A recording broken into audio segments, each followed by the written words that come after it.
Hydrate power. You're in the dog zone for an hour. Come on. You know the number. 1-900 hot dog. 1-900 hot dog. 1-900 hot dog. Yeah, 9,000. Welcome to the DOGGZZONE 9000, the official podcast of 1-900hotdog.com, the final website. We make frivolous, joke-dense, high-effort articles every weekday about very strange things with an all-star cast of comedy writers.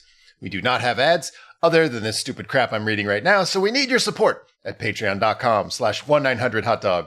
Patrons get every article, bonus podcasts, and Discord watch-along movie events with me, internet favorite Seanbaby, along with my co-host, four-time runner-up Yum Yum Fellow for the New England Hunks and Buns magazine.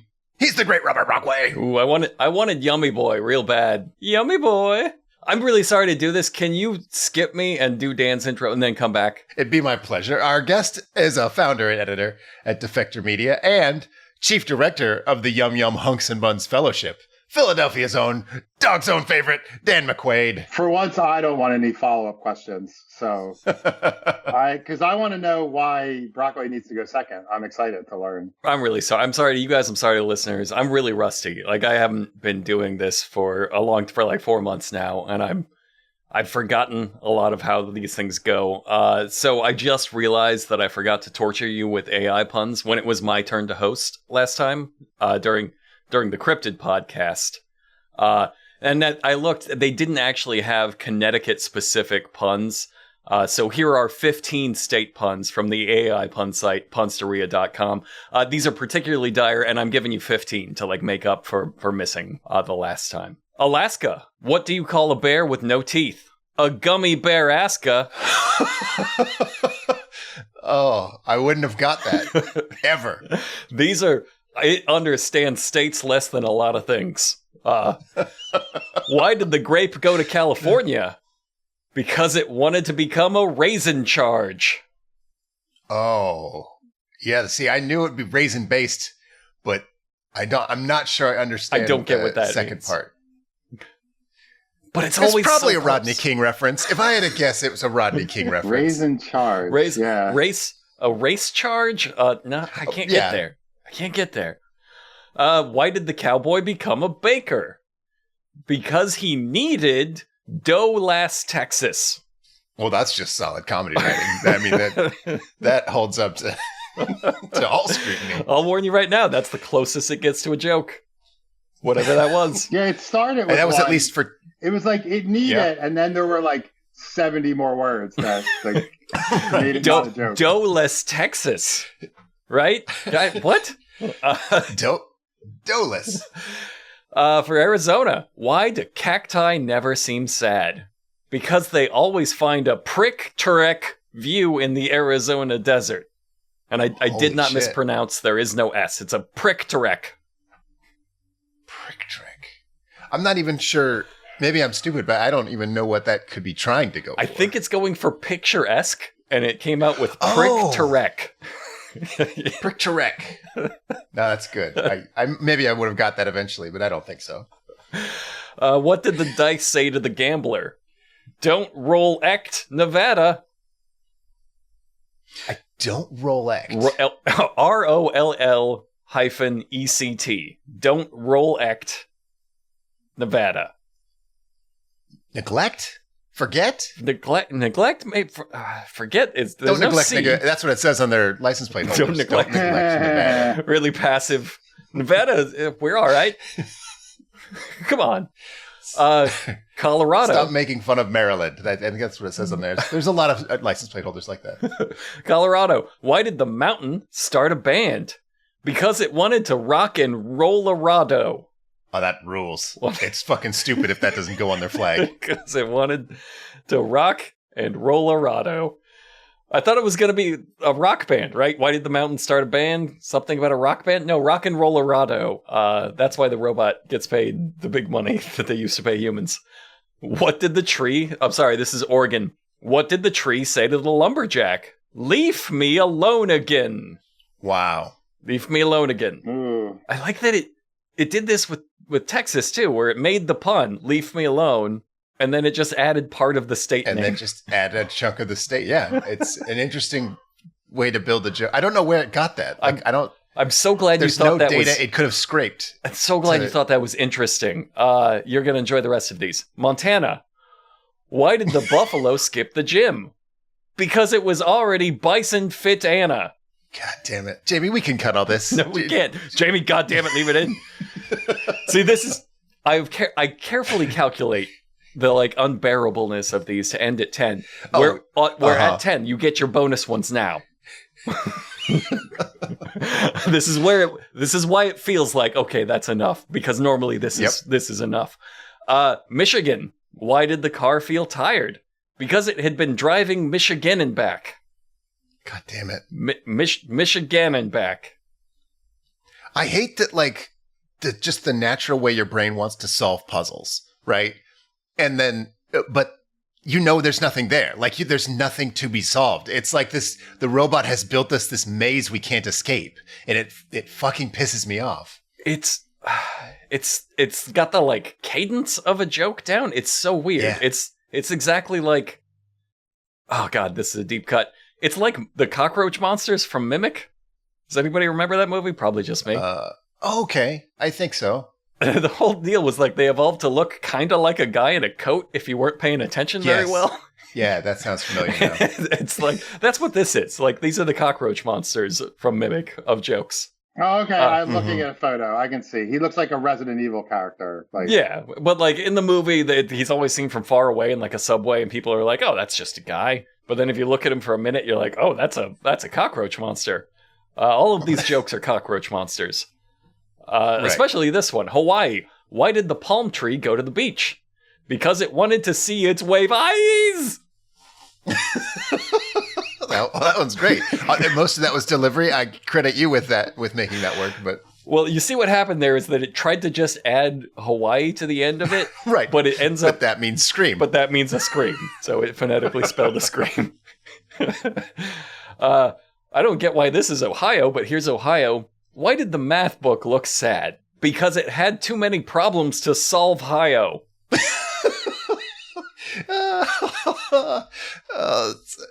Why does math? Works. Why did you start where you started? Like Wisconsin. Why did the cheese go on a diet? Because it wanted to be cheddar than Eversconsin. It's broke the robot so badly. Yeah. So broken. This is the future. And the next generation of AI is going to read that and think, right. Okay, add that to the file of jokes. That's what... Yeah. They're going to be worse than this. Like. They're going to be doing an impression of this. God, it's a cockroach monster of a cockroach monster. All right, this is the last one, and I want to preface this by saying what I'm about to say is how it goes. Like, I'm not adding anything. I'm not mispronouncing. Louisiana. Why do alligators make great detectives?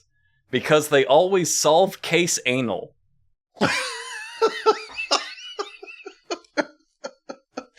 Oh, fuck. It's a really good joke. Drop the particle, drop the A particle, because they always solve case -anal. Case anal. Like, I think it was maybe trying to add the ANA from the end of Louisiana, but then it added an L also and made it anal. I think that's fine. I'll allow that. All right. I think case Anna is crazy. You'd be like, what's a case Anna? Because they always solve case Anna. Who's case Anna? But case anal, I'm like, I don't know what it means, but I want to. I'm intrigued. Yeah, I'm ready to look into this. That's how I apologize. That's my apology. That's the closest you'll get. That was your apology? That was my apology. All right, and now back to the rest of Dan's introduction. Yeah, what are you working on these days, Dan? I hope it's case anal. I'm great to promote. Just defector.com is a great site. We've had a lot of good. I don't know it's the end of the year, and like a bunch of my coworkers have written like some really, really great, interesting, funny articles, and I'm like, you guys, it's December. What are we doing? Yeah, take it easy. Yeah, let's chill a bit. But so nobody's gonna read that. Yeah, we have good content right now. Just think how great it'll be in January. Or maybe everybody will take off then. Hopefully not. Yeah. Hopefully. You'll have so much backlog from when you should have taken off in December. Yeah. We get some more of those great David Roth Trump analyses. Yeah. He just berates the world for allowing him. Drew McGarry does his annual Williams-Sonoma Haters Guide, which like is. Yeah. I was like doing art for it, and then my dad was like, "I've been getting these ads on my phone for Williams-Sonoma," and it's like, "Oh yeah, it's seeing that my phone is looking at it, and then you're near me, so now you're getting this Williams-Sonoma content." Ain't the future brilliant? I know. It's fantastic. Dan, you did bring us a wonderful gift of Christmas Baywatch. An insane 2-part episode of a show I can't fucking believe was the most popular show on the planet at one point. Can we delve into that real quick for a minute? I never watched Baywatch when it was on because I just assumed I knew what it was about. And like, Sure. Yeah, I assumed it's some sort of, police procedural, but with like hot river or beach cops, like whatever. Sure. So I never watched it. This is what it was about. This was the most popular show in the world for who? I think it just translated well. Yeah, I think that it's because the plots are not like in America, people remember they're like slow motion running. And it's like, yeah, that's like the joke on Friends about Baywatch, a show people watched more. But I think around the world, because the plots are so stupid or don't matter, it's just like, oh, you look at like hot people, it's on, and maybe other countries don't have great TV or don't have Pamela Anderson. That's true. We do have Pamela Anderson in your face. Yeah, and they can just sell it all around the world. And, if you sell it enough places, tons of people watch it and know the show. I try so hard to write good, important stories, and it's all fucking pointless. Just put a hot person on, and it'll translate better across the world. God damn it. They even bring in like new hot people every episode for like an episode or two. Like it's I always got a new hot person Sure. to look at. I'm just saying, if you had told me in like 1995 if you had stopped me and described an episode of Baywatch, I would have been like, no, you're lying. Like that's not what that is. That can't be. That's what what that people show's will about. think today. There's no way anyone will believe us when we describe this episode. They do arrest like some people. That's true. Like they work with the cops, and the lifeguards are so, I mean, like in this episode, there's arrests where it's just random people are like that's the criminal. Let's get him, and they and the bike cop chase after. The show is kind of beautiful, and obviously the people are very beautiful. And then even the extras, they'll have like just hot babes and they'll perv out on them. But then it's also really dystopic. Like when they cut to the beach, it's those LA beaches that are just like shoulder to shoulder crowded. And like everyone just looks unhappy. It's the fucking beach. So you're just like sandy and hot and there's too many people. And they keep cutting to that for B-roll. And it's this whiplash that you get from like, oh, look at that hot bikini babe running by in slow motion. And then just like, oh no, 9 million tourists all in half They use B-roll from like the pilot throughout the whole series. For real. It's just the same footage. They just picked like the sadder scenes. Like maybe it was like shot at like it wasn't on as sunny of a day or something, and it's just like, ooh, why does this look sad? Like they're on the beach. Yeah. I've been to enough LA beaches to know they're kind of nightmares, but like you can still have a nice day at They could LA have filmed beach. it to pretend, at least, and Sure. use it. We did Baywatch before when you were on, and I was really surprised at how many things happened. Yeah. Like it was just like 50 tiny plots. This one seems not so much that. Like Yeah, there's not as many manageable. things happening.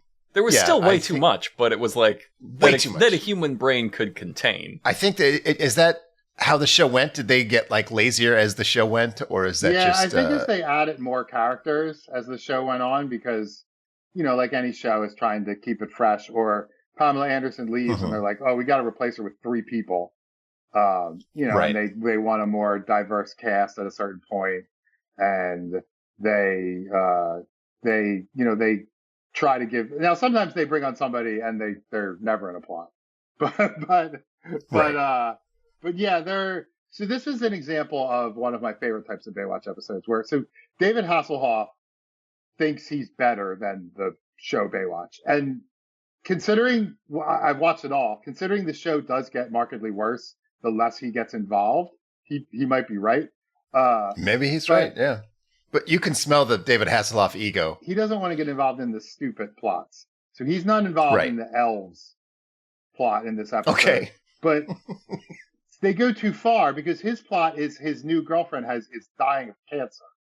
And or something. And it's him finding that out, basically. And they always do this. There's a YouTube podcast called Baywatching, where this woman, Alison Pregler, is watching every episode, and she calls it Emmy cancer. And it's like they're the longest running show to never even be nominated for an Emmy. And so they always tried to put in some sort of like tearjerker plot, but they put it in the wrong episode every single time. The one where the wrestlers, like it's like the WCW Macho Man and Hogan versus Ric Flair and Vader. The B plot of that is like Stephanie has cancer. They just have no idea how to play. So you can't submit that episode to the Academy. You're not putting the elf episode up. Amazing. Because this is an insane episode. I guess let's go through the plot. We'll obviously have to talk about all these. It starts off with Santa parasailing, which I loved, because his driver is heading. He's holding a game genie. Yeah, what the hell? He's holding two gifts. Santa, he doesn't have a sack to distribute. He's got two gifts for somebody, for like two kids down there.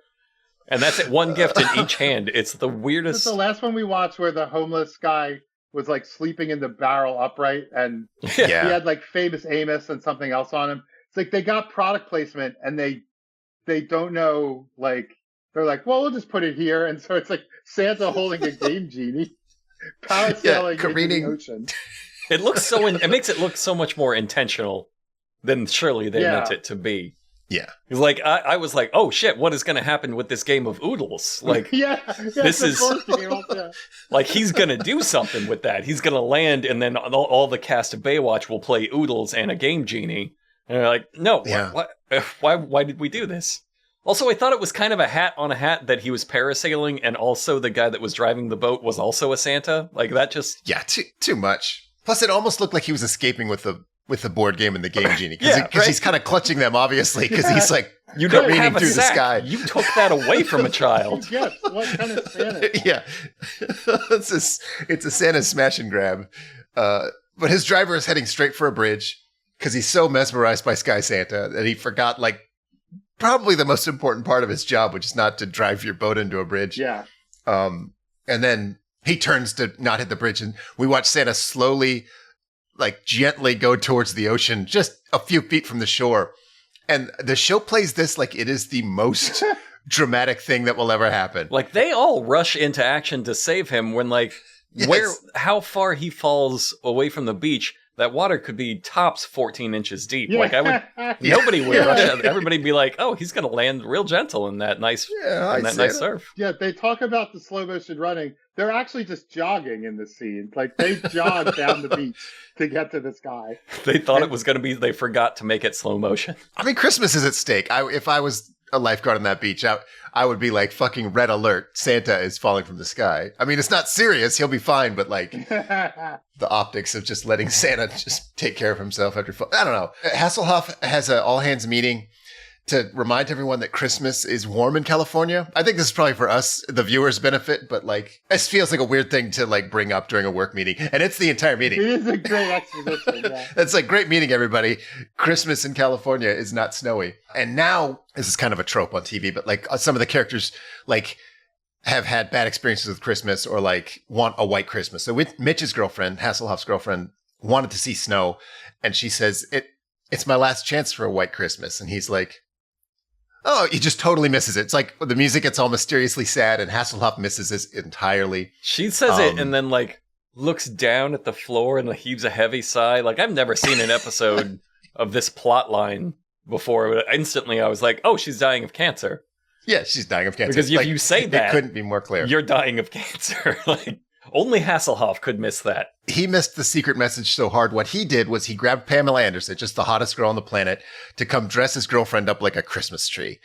And I think this would, I don't know. I know enough about women to know that if my wife was sad about something, I would not grab the hottest woman in the world and say, throw a bunch of weird shit on my wife. I don't think that's how I'm getting out of that problem. But then there's another lifeguard named Matt. Yeah, David Charvet.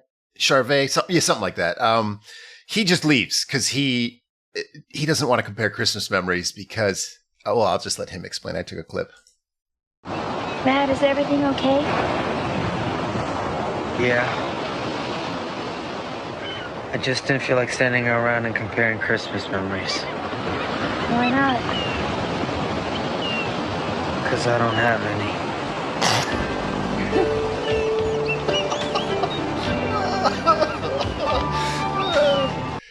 That was not a lull in the dialogue. They're done talking about it. We don't know if he's a Jehovah's Witness, a newly hatched. Is he a Joey Lawrence clone? Is he just like a year old? Like, we don't know why he has no Christmas memories. I wrote down exactly that. I wrote down, I'm sure they mean he was a Jehovah's Witness, but that's saying clone. Right. That's a word you for had word. Clone and Jehovah's Witness? Jehovah's Witness. Both like right back to back in the sentence. Like, do they not have Christmas in France or something? Like, what? How does he not have any? They still have. They have Christmas in France. He would have to be. They never explain what the fuck he meant by that. Nope. So like Martian is what you meant by that. I would immediately, if I was on the show, I would immediately arrest him as like a beach alien. Like you can't be an alien on my beach. I guess next we get introduced to would be the A plot if there weren't elves in this episode. But there's a bookie, and he's real gross. He's got like bikini pictures on his wall, and he's got this lady who's like in the hole to him for $10,000, and he's like making it very clear she could pay off that debt in a different way. And she gets back at him by working with a little boy who snatches her purse to distract him. She takes his keys, goes back to his office, steals the money. He immediately knows what's happening. He's like, "Oh, that lady did this fucking grift to get my blah blah blah." And instead of like running away, she's like, "Cool, I got this guy's $10,000. I'm going to leave town." They go to the exact same block and just keep doing grifts for the rest of the day, hanging out. They do a grift for like a character who seems like he's a Simpsons character, like basically the crime boss, and and then they get $10,000, and then they go right back to the same spot to do a grift to make like $90. Yes. Right. Okay. Right back to the same spot. Like, literally, because they make it a point to show you, the audience, like, look, here are Christmas trees. And then I feel like they're trying to pass this off as they're somewhere else in Malibu or wherever. But they keep showing the Christmas trees. That's the one anchor we have to definitively say, why aren't they leaving not just this block, but like this specific area? And then they do it right next to a cop. They see that it's a cop and are like, well, shit. Let's still do it. They do the grift, and then they walk like 5 feet away, and they celebrate the grift. And that's how the woman finds out that she got scammed. They celebrate the grift in front. They move closer to the cop to celebrate the grift. Yeah, they're equidistant between the cop and the lady that they scammed. And then the lady's like, "Those people scammed me." Within like speaking distance to the police officer. Yes. They are within speaking distance when they finish the scam. It's amazing. Like it's so far beyond what anyone would forgive. Like, you're like, okay, we gotta like have the story happen, right? Like, they need to get caught. But like, this is just like, this is crazy. The thing you're showing me is pissing me off. Next week, we meet the little people, and they are stoked to be at the beach. There's 6 of them, and they are just whooping and grinning.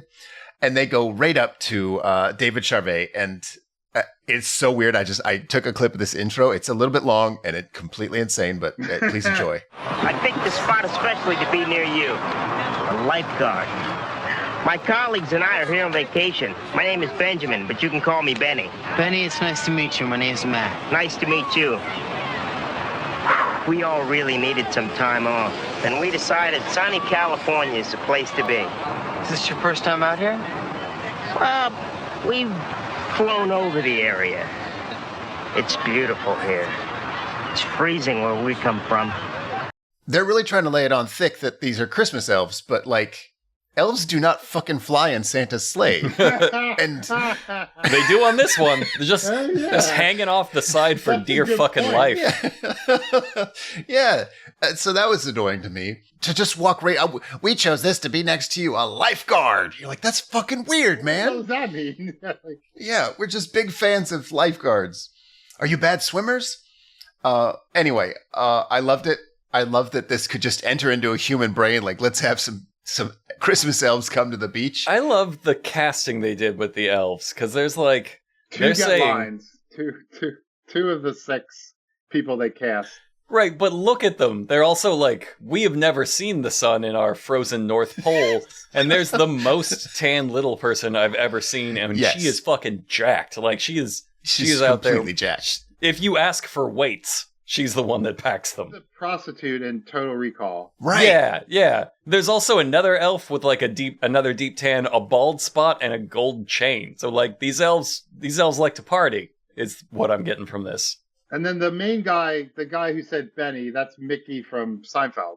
It's like Kramer's like one of his friend sidekicks in Schemes. Yeah, I didn't recognize the other 4, but I did recognize the 2 main ones. No, the people who got speaking roles, it's like, oh, that's why they got speaking roles. They're better at acting than these other people. Like, Right. David Charvet, he like watches them run into the water, and they're just, again, everything makes them so happy. It's adorable. they're like adults. I mean, they're saying they're elves. He says like, our boss is a real sleigh driver this year. Oh yeah, I took a clip of that. Here, let me play that. And Shaquille O'Neal. Have you seen that guy? So, you guys having a good time? No. We're having a great time. The old geezer we work for is a sleigh driver this time of year. Sleigh driver? Did I say sleigh driver? I meant slave driver. I mean, the comic timing from every character, brilliant. That's like how heavy-handed they get with Yeah. it. Like, so on the beach, they're talking like, adults. They're regular people. And then you show them go in the water, and it's like they're a group of 5-year-olds like running into the ocean. And it's like, oh guys, come on. Like, you need to like, there literally earlier in this season, there's like, or maybe the previous season, there's a Baywatch episode about like a character who's like a kid who's embarrassed about his dad, who's a little person. And the lesson is that, you shouldn't treat anybody differently. Little people are just the same as anyone else. And now magical elves. Like, yes. They don't infantilize them. Yeah. It's just, they're trying to play it like, what these are these elves or something? Oh, they couldn't be. What are they? Oh, they couldn't be. Motherfucker, No. If these aren't elves, why the hell is he saying anything that he's saying? Yeah. Like, what Right. you're supposed to have like a feasible reality. Are they elves, or are they just, or do they work up in Alaska at the fishery? No, you're just like, he's a sleigh driver. What could that be but Santa? Yeah.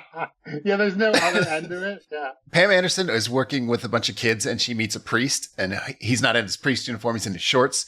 And they have a really dumb exchange about this, but they're kind of going for a weird romantic chemistry, but they accidentally missed, and they filmed a perfect Garth Marenghi exchange. I have a clip here. You know, we're actually in the same line of work. We both save lives. You just get them a little closer to heaven. You keep them from getting there too soon. I'm glad we're going to be working together, CJ, and please call me Sam. Okay. And just for comparison, I did take a clip from Garth Marenghi's Dark Place, if you haven't seen the show, just so you can compare. Have you ever done that before? What, making love? No, I mean with a patient. Once or twice, but they were dying. It was their last wish. But with you, it was real. I did it because you're different. Hold me in your arms. We don't even know each other's names. Linda. Dr. Sanchez. Fucking shows the best. They accidentally created. Yeah, they have just the a same perfect- cadence, the same like delivery. He even has like a Matt Berry kind of voice to him. I love it so much. Right now, I think in the plot, the bookie and his hitman, they go out, they see the kid from the grift, the grifter's son. They see him immediately. Can we just reiterate? Still at the Christmas trees. Yeah, they're like right there on the one corner of Venice Beach. So his mom has been arrested and dragged away for a scam, and he did not leave the Christmas trees. Yeah, and so he has... his hitman looks, I wrote that he looks like Adam Baldwin playing Steven Seagal, and I deserve the Nobel Prize for that description, I think. So that's good. Thank you. I was very proud of it when I was like, that's exactly what this guy looks like. He chases the kid onto the beach, and David Charvet sees this and runs over to rescue the kid. And here's a weird thing about Baywatch is the lifeguards do have some sort of a authority like police officers. So he sees the lifeguard, and he's like a professional hitman. He's about to murder a kid in broad daylight. But when he sees a teen lifeguard, he's like, I'm out of here. Running over with this little red floaty, and he's like, fuck, I stand no chance. Benny the elf now, he's trying to swim. He gets hit by a wave and just carried 20 feet out to sea. He gets like resuscitated. He like dies. And when he comes back to life, he lets it slip that he works for Chris. And the little buff elf tells him to shut up. So he's like really done it now. He's let it slip that he does work for Santa Claus. By my count, this was the 5th time they've done this exact bit. Right. I hope you liked it. We got several more. David Charvet's kind of figured it out. He keeps like thinking to himself, like, I think these are fucking Christmas elves. So he says, but no, they're probably not sorcerers or whatever. He's like, you guys work for Santa at the mall, right? And they're like, oh shit, we gotta go. Because he's circling it. They know he's getting close to uncovering their dark Christmas secret. And yet, if you actually were elves, he just gave you, oh yeah, yes, that's it. Now this is over. Thanks for ending the plot right now. Thank you. I think what it is like elves can only lie whimsically. They can't like directly lie to you. They can't say, no, that's not true. They do actually lie later in the episode. Because they tell them later that they're undertakers, which is fucking weird. That's like, are you saying you're from Phantasm then? Because that's where that goes. I guess. Hasselhoff's son, Hobie, brings home the kid thief. They're like, hey, this strange kid that I found on the boardwalk, they're going to stay the night. This cockblocks David Hasselhoff. He's there with his girlfriend. They're trying to have a nice romantic night. So David meets this strange boy, and instead of saying, nice to meet you, the first thing he says is, it's bath time. Yep. Immediately tries to bathe a strange child. It's very strange. And I have another clip I pulled. You're not going to believe this, but this is the second thing he says to the young boy. Wait a minute. You didn't take a shower. You just turned the water on. I didn't feel like getting wet. Yeah, whoa there, partner. I think maybe we'll go in together this time. I don't think so. Why not? Oh, no. Why you don't? What? He is a she. No way.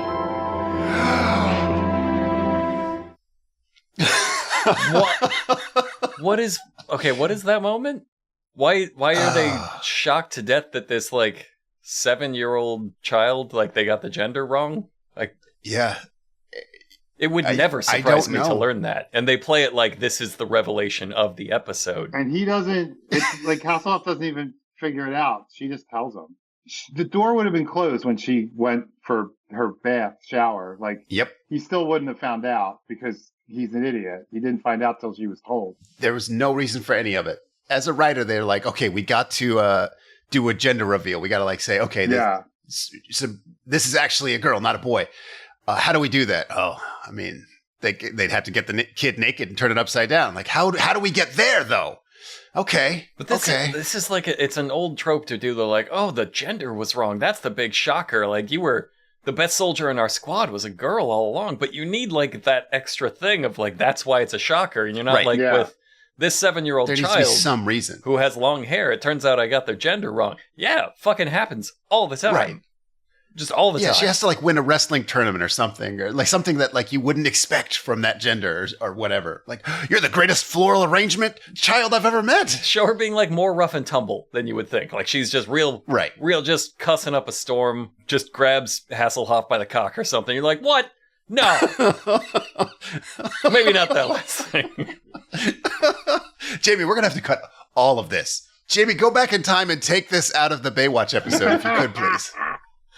it's so weird that he immediately tries to get in the shower with a stranger's child, and then it's not okay because she's a girl. Like, what? No, hold on. Yeah. That was never okay. It's many years later after the episode, but like I have had more or less strangers leave their children with me when my kid has play dates.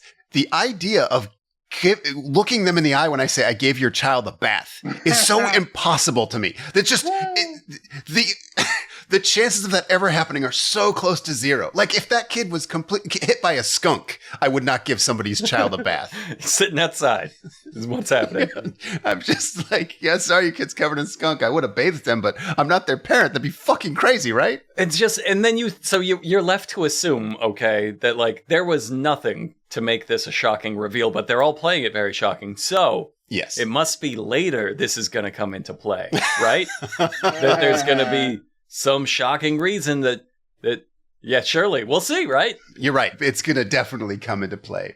So they can take the kid to the lifeguard office, and she stashes the cash in a Christmas box, like a gift box, and everyone sees this coming from a million miles away. There's this toy drive, and like, oh no, this $10,000 is going to get lost in the anonymous wrapped gifts. Can I say, just at this point, I was still absolutely holding my breath for Jeff Altman to be here. I heard, yeah, you're like you hear a ho ho ho when like the Santa comes in for the kids before he comes on screen. I'm like, oh, there he is. That's gonna be Jeff Altman. Here comes Altman.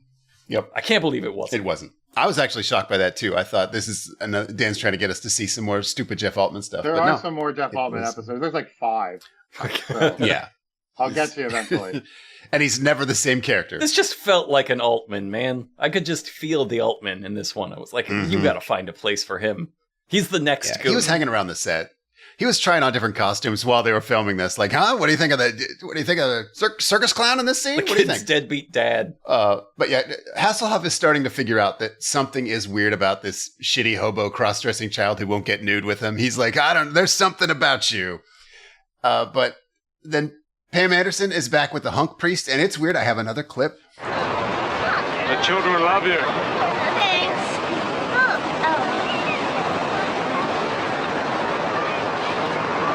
It's easy to see why.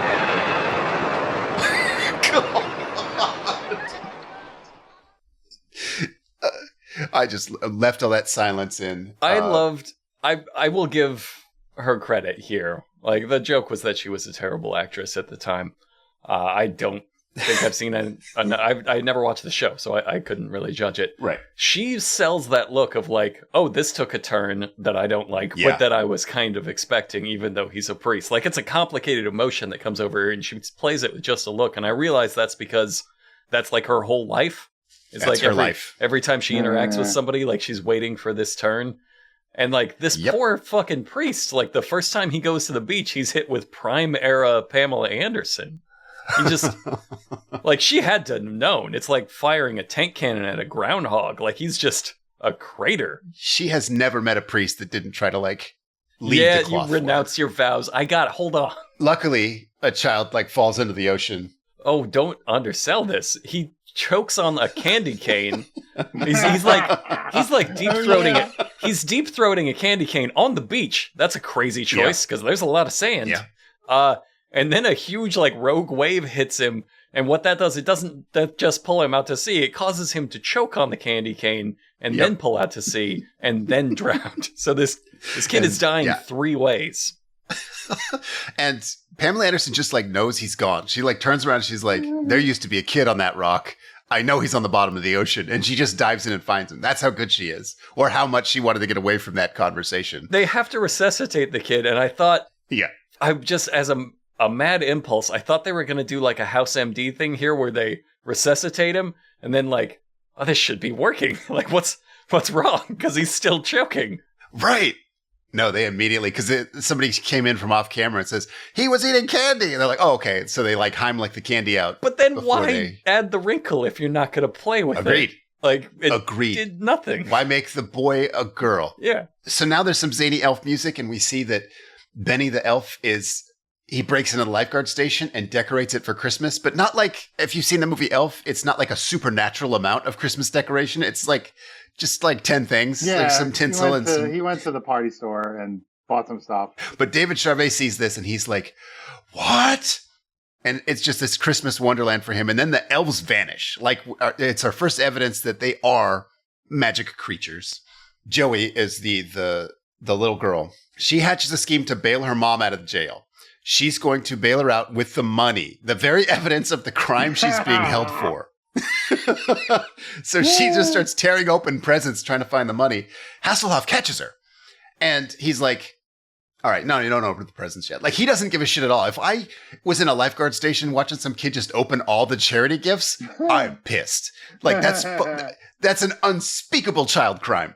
So now they hatch a new scheme. And I feel like David Hasselhoff might have had a hand in this. Yeah, if he doesn't have a writing credit at the end of this episode. I didn't check, but I'm just sure that he does. Yeah. What this is they need a picture of David Hasselhoff. They're like, Hobie, get a picture of your dad. So he comes back with a shirtless headshot of David Hasselhoff, and they con babes out of $20 each. They're like, hey, you could meet this hunk. Give me $20, and you enter the sweepstakes to meet this hunk for during chance. A parade. It's not you can meet this hunk. It's like one of you will be chosen to meet this hunk. Right. $20, please. Which in 1990 was like, you could buy a car. That's car money, absolutely. And obviously that's a stupid idea. Cut to something else. No.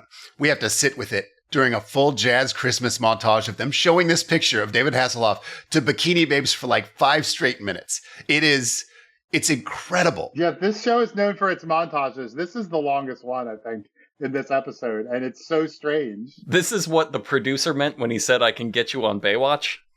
That's exactly right. Yeah, this is the cumulative effect of like 5 seasons of him promising that he can get him on Baywatch. He's like, all right, get them all in there.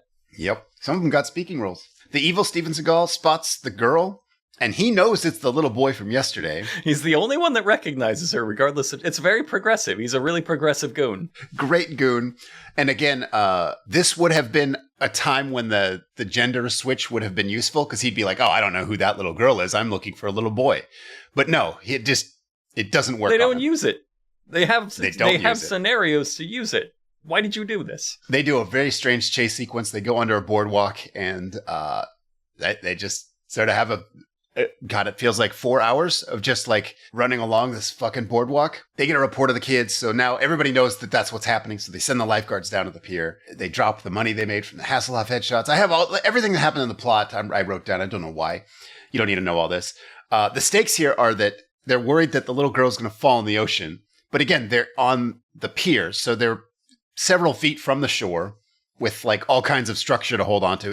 It's probably the place you're least likely to drown anywhere in the water. She's also with Hobie still, who has spent his entire life being adjacent to lifeguards, living on this beach. And they're looking down at a drop of, I want to say 10 feet into like a nice, relatively calm surf. There's no stakes to this. No stakes. They are treating it like it's lava, though. Like, if they fall in this, they will fucking die.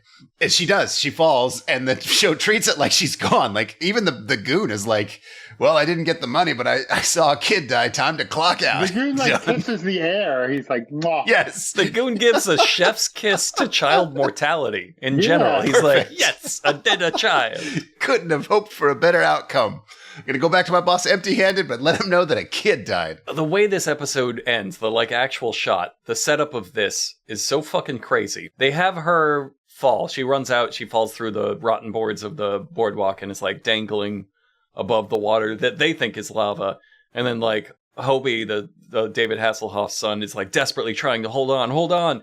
And then she drops and vanishes, and he just like screams like bloody murder, and it just slow motions on his face, and that's where they go out on. And you're like, oh shit, okay, so I guess she's dead then. And then that's the end of this episode. They come back, because it's a 2-parter. They come back to this episode, and then they show him like, then just immediately jumping in the water. So like, why did you scream? Why did you scream like that? That's a weird thing to do. Even weirder, like, you know what the term cliffhanger means. Like, you had a literal cliffhanger. She's literally hanging while he's like holding on to her, and you didn't go out on the literal cliffhanger. It's incredible how bad you have to be to have a literal cliffhanger and botch it. Yeah, in many ways, it's like a writer's show in that, like, they know you know the structure, and they just fuck everything up just to, like, subvert your expectations. I know they didn't do it on purpose. I know this is just a massive failure in every direction, but It's fun to think of like that. But anyway, that was the end of part 1. We're now in part 2. Hobie is trying to save this girl, but now Hasselhoff and I can't remember there's a DILF guard. There's like this guy with a mustache. Oh, Michael Newman. He's a real lifeguard. He's also Hasselhoff's leg double. He also died recently. He was the R.I.P. He was the actual lifeguard on the show who would sometimes make it so that they didn't do anything too stupid, I believe. Right. Oh, you fucked up a lot then. Yeah, so they never listened. He wasn't involved in the writing. Yeah, they needed one of those for the writer's room. So they're looking for the girl. They're just diving and diving. They finally find her. She's just sitting on the bottom of the ocean. Again, second child died in this episode. They CPR back to life. Third little person. This is like a family-friendly special. And they had to perform CPR on him. Like, they had to bring him... There's a lot of little people flatlining here. What did they bring back with them? What tiny demons came across the membrane of our realities? Like, that little girl is going to have to fight her greatest regret now. Like, this is not a joke. They talk over dinner later, and their cop friend, Gunner, he's like, what's that kid's mom's name? Yeah, I arrested her mom. She's a piece of shit. Like, she was like, she stole from a bookie after like promising sexual favors, and then like. But what he's most stunned by is that it turns out the little boy that he never met was a little girl. Yeah. What? Holy shit! You never met him. Could you imagine? You never saw. Why him. would you care? You tell me this kid owns a hat? He takes the long hair of a girl and shoves it up to look like the short hair of a boy? I don't know. I gotta go lay down. Oh. The police officer's been around before. He hasn't inquired with David Hasselhoff. He's like, hey, why you got this kid around for several days? Nope. It doesn't until it just happens to come up that. Right. Yeah, I mean, nothing's going to complicate this arrest unless, I don't know, you've been getting her kid nude in any weird ways? He hears the last name Jennings, and he's like, oh, must be the daughter of the woman I arrested. Yeah, it really is a strange coincidence. So he tells the kid he'll talk to Santa about getting her mom out of jail for her grotesque, sexual, manipulative, child endangering, petty crimes. I think Santa's going to know that this lady is naughty. I don't think he's going to help from what I know of him. Okay, this shit's crazy. I don't know if you wrote this down in your notes. He wakes up in the middle of the night and catches the kid smoking a cigarette. Like, she's just hanging out in a bathrobe reading the racing form. It's like the writer suddenly reminded themselves, like, oh yeah, this is a hobo crime child. We got to do like some they don't understand our ways, fish out of water gags. But this like, is what I was saying. Is it. Like, you should have shown this before revealing that it was a girl. And then you'd be like, that, because she was so rough and tumble before. I would never have expected. It's crazy how backwards and scattered through time this is. Only it's not crazy because remember, Douglas Schwartz and Michael Burke wrote this show. Oh, of course. From Manimal Speedboat Wizard fame. So, like, they're experts in just taking a normal script and then being torn through time and then thrown back in a random order. So the mom's out of jail. Charges will be dropped. She gives back the money. And Joey says something so profound here. I may not believe in Santa, but I believe in you. There's so many piano moments. They're just stacking piano moments. There's like a solid 8 minutes here that I swear is just one solid piano song unbroken. As everybody has a moving moment. Yeah. And they really let moments land on Baywatch. Like, someone will say a line, and you've already heard this in the sound clips I took, where it's just like 10 good seconds where you can just like, okay, like, let's let everyone just really feel that. Anyway, they go back to the lifeguard office and remind the viewers that, hey, there's $10,000 cash in one of these many identical boxes. Matt and CJ are on the beach talking about, he's suspicious that these 6 little people might be Santa's elves? I was absolutely floored. I had to stop and walk around the house for a minute. You're still doing the elf storyline? Yes. They vanished. They gave him a Christmas miracle and then vanished mystically, and then they came back? That's fucking crazy. And they're just people that came to the beach one day. Like, they're talking about them like they moved in, but like this. No, he saw him disappear like fucking Batman. You got some questions. How did you do that? Why did you do that? Did you give me a Christmas miracle? Like, what? No, you can't bring them back. There's no coming back. She just matter-of-factly tells him that they're elves. And he's like, what are you fucking talking about? She's like, well, there's aliens, so there must be Christmas elves. Did they meet aliens in one of the episodes? Like real aliens? Dan, you would know. So yeah, there is some supernatural stuff in a couple episodes. Earlier on, there's like a sort of character see a UFO at the end. There's ghosts in an episode. In regular Baywatch, because in Baywatch Nights, like that, eventually they that fight shit was monsters crazy. with no explanation. Yeah. Right. But that's Baywatch Nights. I thought that was like you move inland, that's where the ghosts are. There's no ghosts at the beach. I guess there are ghosts at the beach, though. Okay, we now cut to the station, and Mitch, he has to pick the best beach babe to ride a float with him. That $20 headshot scam, the consequences of that have landed, and it's that Mitch has to pick the hottest girl to come fawn over him. They do the scene where, again, I think David Hasselhoff wrote this, with all these babes, they just can't believe how handsome David Hasselhoff is. One of them screams, "He's a living doll!" They can't give the money back. Like, Hasselhoff's like, just go give him the money back.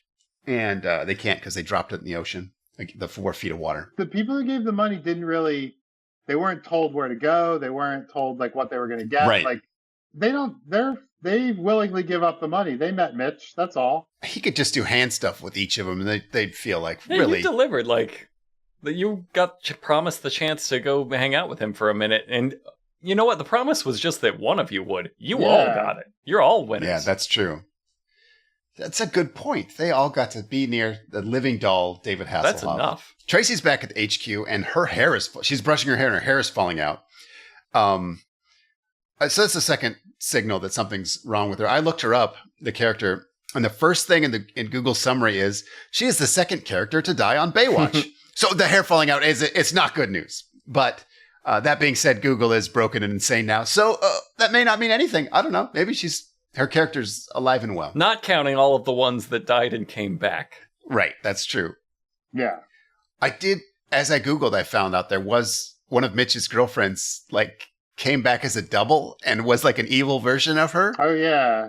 There's also an episode where Carrie Ann Moss plays like characters who Mitch thinks are sisters, twins who have opposite personalities, but then it turns out, no, it's Dr. Jekyll and Mr. Hyde thing. Oh, that's fucking cool. I would never believe you if you told me this was Baywatch.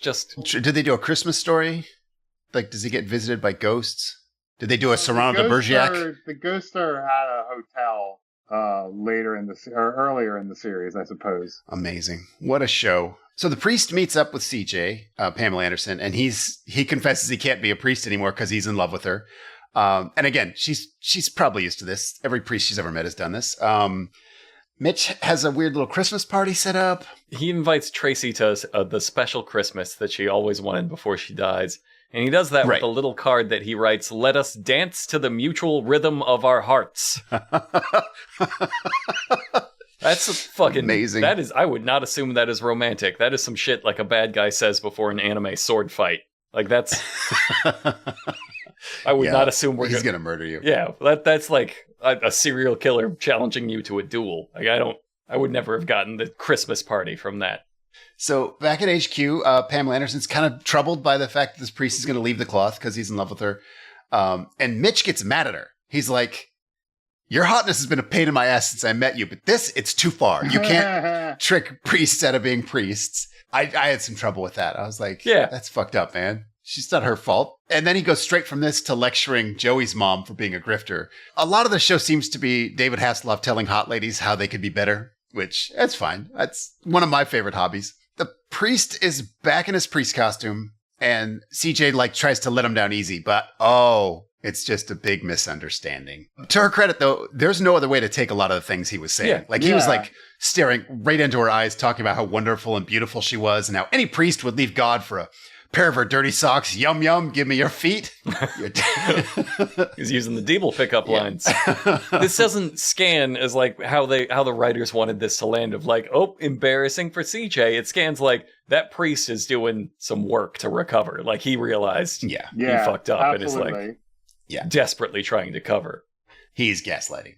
Benny the elf is back at HQ and he's up to something. David Sharvey finds him and hiding something in a closet. They do this really stupid bit, but he literally swats the little man out of the way with his foot. Yeah, kicks him out of the way. And then he confesses, he's like, "Dude, I thought you were fucking Christmas elves." And it took me a long time to learn this, listeners. I just want you to understand. Take the wisdom that it took me meeting 15, 20 little people to learn this. You shouldn't shove them out of the way with your foot like a kitty cat, and Never accuse them of being magic. They hate that. No, and to elves. I wrote down when this scene started, I said, do it. Tell the little person you think he's a magical elf. Do it. He did. And the fucking guy says, yes, we are. But it would have been so good if he just said, you son of a bitch. Like, it just ruined that relationship. He does say, gotcha. They keep pulling the rug out of this elf thing. Like, oh, they're not elves. They're elves. No, they're not. Don't be silly. At this point in my notes, I wrote down, okay, so Jeff Altman is going to be the real Santa Claus. Like, he's going to show up. I was so sure. Yeah, I guess that they try to make us believe for a second that this is just a prank that they pull on normal-sized people that, you know, we fuck with them, let them think we're elves. You're doing a mass group elf prank? Multiple times? I don't know. You got Hold on. You were all in your car when you pulled up to the beach and you turned to the rest of your fellow little people and you said, see that lifeguard up there? Let's make him think we're Santa's elves. He did. It didn't take a lot. He thought they were Santa's elves day one. They're pros. Like, where we come from, it's cold. He's like, oh. You're elves. Santa's elves. These people must be elves. Then we're Canadian. Fuck you. Mitch is trying to do a surprise for his girlfriend or his wife or whatever she is.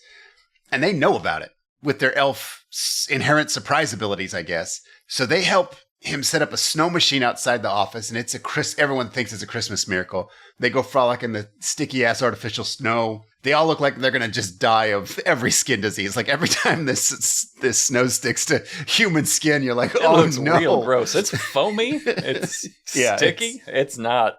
Like, that's poison. It looks bad. It's not supposed to be on camera this long. Then the Adam Baldwin Steven Seagal comes back. He just couldn't resist the siren's call of a small patch of fake snow. And so they all say, that's the fucking guy. And they chase him on an ATV. And now you're not going to believe this. This is the part, if you're listening and haven't seen the episode, you're not going to believe this. They take the little people, all the little people who may or may not be elves, get into the back of a truck and chase the fugitive. And they are partying. They're not going to kill this guy. One little detail I just want to add. I don't want to interrupt the flow too much. Please. All of the ATVs are decorated like Christmas presents in the ATV chase. Just want to add that in there real quick. It's a holiday crime beach chase. It's so forced. I mean, the bad guy walks up, waits to be identified, and then flees on an ATV. And the little people start throwing gifts at him because that's how elves attack. Yes. And those are like the underprivileged children's gifts, remember? Yes. These are toys for the needy, and these are magical Christmas elves, which means that he's not going to get arrested. He's going to get ripped into parts and used to make speaking spells for nice children.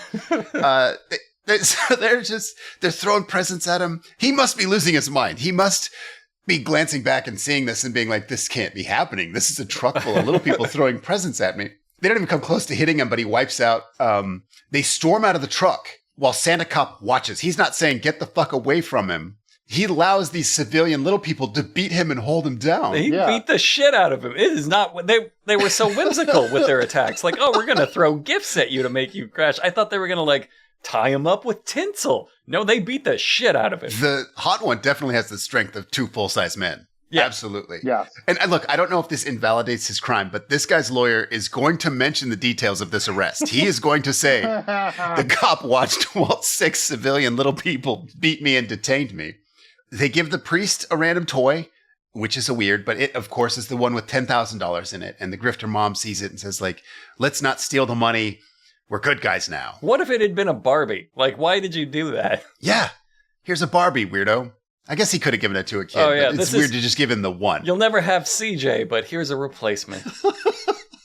She'll never be as beautiful as you, CJ. But they're back at the party. They all kind of agree that they're elves. They all go through like, oh, they said they were dentists. They said they're undertakers. And then the cop's like, dude, they're fucking elves. And then Yasmin Bleeth is like, yeah, guys, they're elves. Which I think might be her only line in this episode. She doesn't show up until like 5 minutes are left in the episode. Anyway, they do a thing where they're like, oh, but how will we ever know? And then they're like, wait, Benny, the lead elf, he left me this invoice thing, and that has his address on it. What? The North Pole. Yeah, but at this point, they all agree that this part's probably a prank, right? So, right, like the elves have vanished, and you have this evidence of them.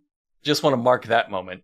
Elves are gone. They vanished and left mystical, whimsical clues in their absence. I do sort of wish my sound clips were working because I took a clip of David Hasselhoff's girlfriend saying, all we need now is a Christmas carol.